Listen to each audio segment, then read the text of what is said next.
When considering in-house aligners and the way to add attachments to get the best possible movements, many times the rectangular attachments, such as shown on this picture, is advocated, and you can see that it has significant sharp edges, and you can position it pretty much where you want it to go. You want more mesial, more distal, more gingival, and you can also rotate it depending on what you want to do, or even scale it.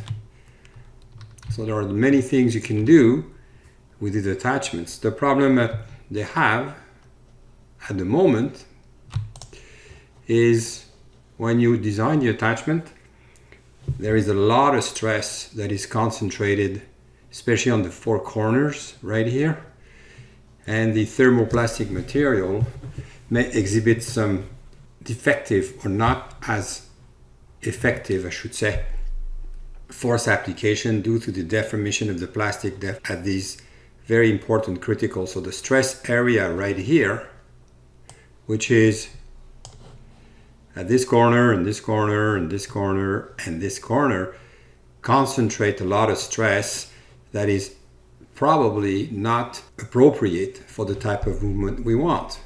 What you can do is use beveling of these attachments. So you can get some beveling. You can still, again, move the attachments mesiodistally or rotate it within the tooth if you want to give it more of an offset depending on where you want the force application to be. So this is all feasible, but I think the beveling is already a step in the right direction to make the stress distribution more even on the attachment and let the plastic express the energy that has been built into it by the virtual software. And you can push it even further, where this time you'll get a more rounded attachment where the stress distribution is much more favorable. You get the same surface area of contact and probably decrease dramatically the amount of stress that is built into the aligners, resulting in a more favorable force and deformation expression to move the tooth into its proper position.